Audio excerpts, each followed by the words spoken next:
We're going to talk to you this morning about the fire cover review being carried out by North Yorkshire Fire and Rescue Service within England's largest county, North Yorkshire. North Yorkshire covers 330,000 square miles with a population of 1.2 million. The fire cover review, which has currently gone to phase 2 of the consultation process, will have a detrimental impact on both firefighter and public safety. We're lucky this morning to be in the presence of the North Yorkshire Fire Brigade Union Secretary, Steve Howley. Good morning, Steve.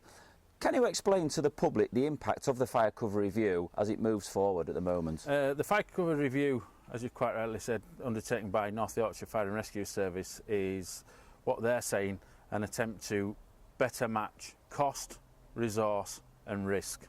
They're claiming risk within the county has decreased.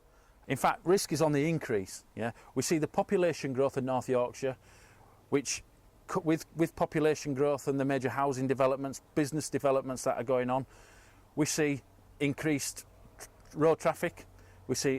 So again, that puts a greater risk on the roads that we travel on. Let's be right. In 2004, a fire was no different to a fire in 2015. So if you have a fire now, you still need an immediate response from the fire service with the appropriate crew and appropriate equipment.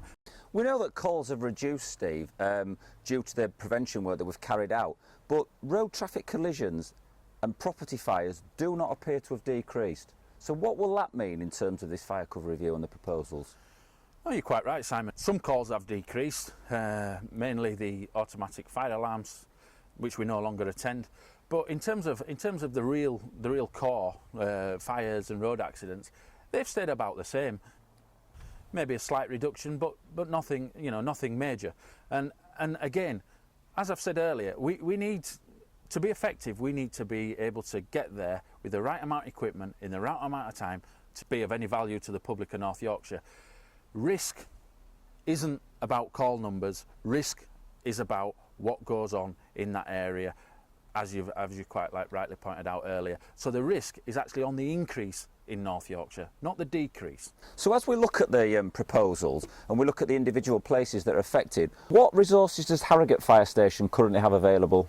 There are currently 2 full-size fire appliances fully equipped with the ability of carrying a minimum of 5 firefighters per fire engine. They're available 24 hours a day on an immediate response. These 2 appliances carry all the equipment, the right amount of firefighters to be able to make snatch rescues effectively and safely for both the members of the public and firefighters. For Harrogate Fire Station, Steve, what does the proposal of a tactical response vehicle mean and what impact will it have on the public? The tactical response vehicle will have a massive impact on both public and firefighter safety. What it means, in essence, is that we're replacing a full-size, fully crewed, fully equipped fire appliance with a small van with 2 firefighters on. That small van has got limited capabilities. It can only go to limited incident types and therefore will not be able to provide a first strike, first rescue capability. It's going to always have to wait for supporting appliances to get there before it can affect. So how will the tactical response vehicle impact on the specialist units at Harrogate?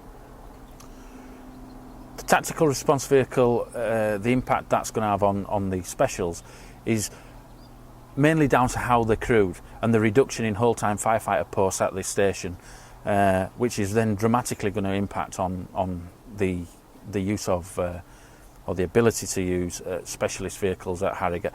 In effect, what we're doing is when a specialist vehicle is required, say for instance the aerial ladder platform, the first pump fully sized fire engine at Harrogate is going to have to go off with the hydraulic platform as its support pump as currently goes.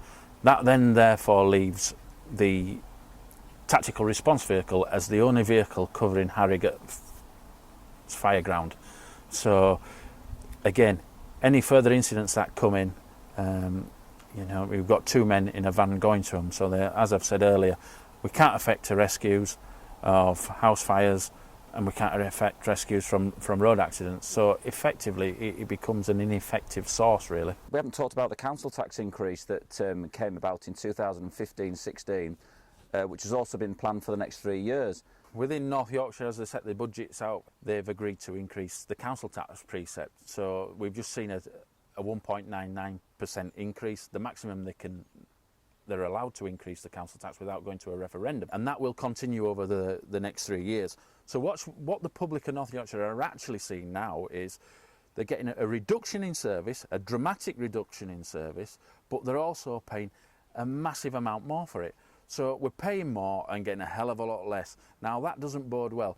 Having talked about the fire cover review and the detrimental impact we believe it'll have on both the public and firefighter safety, Steve, what would you now urge the public of North Yorkshire to do? Well, Simon, what the public need to do is they need to visit the Notify Cuts website, sign the petition, which goes to MPs and the Fire Authority members, write to their MPs, visit North Yorkshire Fire and Rescue Service website, fill in the consultation questionnaire, have your say. This is your fire service, make sure you have your say in how it's run.